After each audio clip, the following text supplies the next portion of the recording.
Imrana Jalal, you are reaching the end of your 5-year term at the World Bank Inspection Panel as one of 3 panel members, and you have led the inspection panel as its chairperson for 3 years. I am delighted and honored to ask you a few questions today about your time at the panel. Thank you, Serge. I look forward to it. What is it you value most at the inspection panel in terms of accountability? Great question. So, you know, Serge, I'm still one of the true believers who really believes that the World Bank and other development banks are a force for good. I know that banks get it wrong sometimes, but what's great is that accountability mechanisms like the World Bank Inspection Panel is here to course correct, that we can actually fix things where our projects have had a negative impact on people. It has been an amazing job to work on the other side of operations, because prior to that, I worked at the Asian Development Bank, and that was working in straight development. This time, I'm working in accountability for development. So in a way, it's been a dream job to be able to bring all those parts of my career together into one job.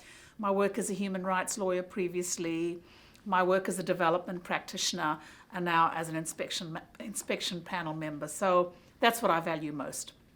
It's been a very gratifying experience in every possible sense of the word. What would you say were the highlights of your time at the inspection panel? Okay, so in terms of the overall goal of the inspection panel, which is to keep the World Bank accountable for the huge impact it has in the developing world, that for me is the most gratifying experience, to see that that is the reality. So that's in terms of my overall happiness with the job I had. In terms of the highlights, I would say 2 highlights. The first highlight was working on the Gender-Based Violence Advisory, which looked at 2 projects, the Uganda Road Transport Project and the DRC Republic of Congo project, where the inspection panel found during the course of its investigation that there had been violence committed against women and girls. So we took the findings of those 2 incredible investigations and we created an advisory out of it. But not just writing about it. What was so wonderful was to witness how the World Bank changed. The World Bank actually underwent transformative change, fundamentally changing the way they worked on projects where there was a high risk of sexual assault and assault against women and girls. So to watch that, for example, the risk assessment tool on gender-based violence that came out, that was incredible. And to be able to say that the bank fundamentally changed because of the work of the inspection panel. So there was a direct link. And so for me, that was incredible. And I have to say that I admire the way the World Bank responded to it, and they've gone through so many changes. One example is how employees of the contractors have to undergo SEAH training and sign an individual code of conduct. So that sort of thing was a direct result of the World Bank Inspection Panel's investigative work and its findings. The second highlight was the reforms that occurred, the tools that were added to the World Bank Inspection Toolkit. It was great to see those changes occurring. We saw the time extension for the time when a person can file a complaint against a World Bank project, extended from not being able to file as soon as the project was closed to 15 months after that. We saw the new tool of us being able to share the findings of our report with the complainants before the World Bank approved the Management Action Plan, which is a response to our findings. These were tremendous changes. The other change that occurred, which was also excellent, was a new tool in the form of dispute resolution. So that was also a significant change because it allowed people to have very individualized remedies.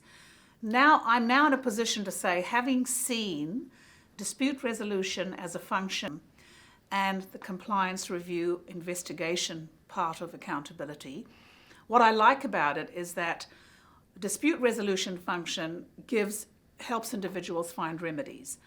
But the compliance part changes institutions. It leads to a fundamental change because it's part of a compliance review, which the dispute resolution is less able to do that.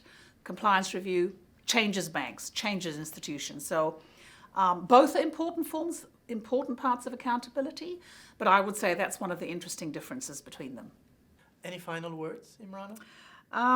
Well, I would say that two important things I found out in the last 5 years, which is a shout out to the environmental and social specialists at the World Bank Management, because I've seen how genuinely they respond to trying to fix the problems that we highlighted in our investigation reports. Secondly, I would like to see that going forward. Let me just rewind a little bit.